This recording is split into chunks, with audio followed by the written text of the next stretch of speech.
अब देखो इसमें क्या करेंगे, इंटीग्रेबिलिटी पढ़नी है मोनोटॉनिक फंक्शंस की, कि मोनोटॉनिक फंक्शंस कब इंटीग्रेबल होते हैं कब नहीं कब। सबसे पहले तो मोनोटॉनिक फंक्शन ही आपको क्लियर हो। मोनोटॉनिक फंक्शन होता क्या है, एक ऐसा फंक्शन होता है या तो हम उसको नॉन इंक्रीजिंग लेकर चल सकते हैं या हम उसको नॉन डिक्रीजिंग लेकर चल सकते हैं। मतलब एक ऐसा फंक्शन जो किसी भी रिलेशन को या तो प्रिजर्व करेगा या फिर उसको रिजर्व करेगा। अब कैसे, देखो अब फर्स्ट में क्या है कि हमें ये प्रूफ करना है हर बाउंडेड मोनोटॉनिक फंक्शन इंटीग्रेबल होगा। इसके लिए हमने क्या करा, एफ को हमने एक monotonically non decreasing bounded function लिया। आपने ध्यान रखना है मोनोटॉनिक मीन्स या तो आप स्ट्रिक्टली उसको नॉन डिक्रीजिंग लेकर चलोगे या फिर स्ट्रिक्टली उसको नॉन इंक्रीजिंग। मतलब वो आपको एक रिलेशन प्रिजर्व करना होता है कि जैसे f a is less than f x is less than f b, एक पार्ट में आप क्या ले लोगे, f a is greater than f x is greater than f b. सबसे पहले देखो नॉन डिक्रीजिंग ले रहे हैं और बाउंडेड फंक्शन है, तो यही वाला यहाँ से इक्वेशन आएगी कि एफ ऑफ एक्स जो है वो एफ ऑफ ए और बी में है। अब अगर तो ये दोनों इक्वल हो जाते हैं, फंक्शन कैसा हो जाएगा, कांस्टेंट, और ये पार्ट क्या होगा, इंटीग्रेबल। अब यहाँ से तो एक कंडीशन ये बनती थी कि कौन इक्वल हो सकते हैं। दूसरी क्या बन सकती है कि अगर हम सपोज कर लें कि एफ ऑफ ए हमारा एफ ऑफ बी से छोटा है। अब इसमें बड़ा तो ले नहीं सकते क्योंकि ये गिवन ही है कि इससे छोटा ही आएगा। इक्वल वाला हमने चांस ले लिया, तो अब हम सिर्फ लेस देन वाला ले रहे हैं। उसके लिए हमने एप्सिलॉन पॉजिटिव एक नंबर चूज़ किया सच दैट जो पार्टीशन पी है वो किस तरीके से होल्ड करेगा कि उसकी नॉर्म किससे छोटी होगी, epsilon upon f b minus f a. अब देखो नॉन डिक्रीजिंग फंक्शन है, दैट मीन्स वो इंक्रीज करेगा। एक ही चांस हो सकता है, डिक्रीज नहीं कर रहा तो इंक्रीज करेगा। हमने स्मॉल एम आर को कितना ले लिया, जो फंक्शन की value x r minus one पे है। कैपिटल एम आर को क्या ले लिया, जो फंक्शन की वैल्यू एक्स आर पे है।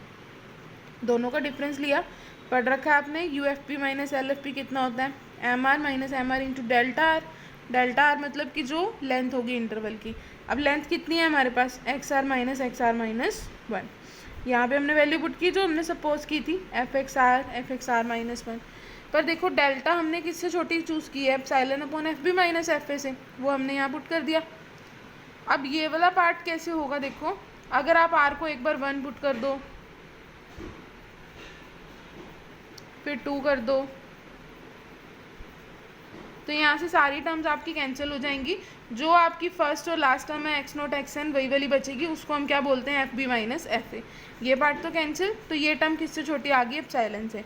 और हमने क्या अभी थ्योरम करी थी कि अगर you f P minus L f P epsilon से छोटा होता है तो फंक्शन क्या होता है उस इंटरवल पे, इंटीग्रेबल। ठीक है, ये तो नॉन डिक्रीजिंग के लिए हो गया। अब आप क्या सपोज करोगे, अगर आप फंक्शन को नॉन इंक्रीजिंग लेके चल रहे हो, नॉन इंक्रीजिंग लेकर चल रहे हो मतलब डिक्रीजिंग लेके चल रहे हो। डिक्रीजिंग में क्या सिचुएशन होगी कि f of a is greater than f x which is greater than f b. Same part है, अगर इक्वल होंगे तो वही कांस्टेंट होने की वजह से फंक्शन हमारा इंटीग्रेबल हो जाएगा। तो हमने क्या ले लिया, f of a is greater than f of B.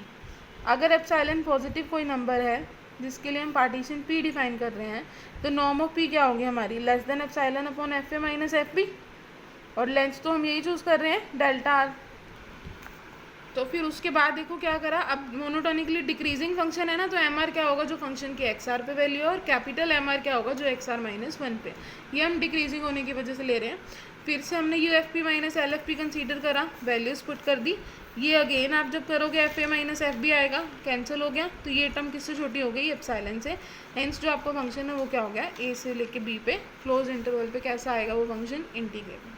ठीक है, तो हमने यही दिखाना था कि whenever we are taking monotonically increasing और डिक्रीजिंग फंक्शन, तो वो फंक्शन क्लोज इंटरवल पे हमेशा कैसा आएगा, इंटीग्रेबल।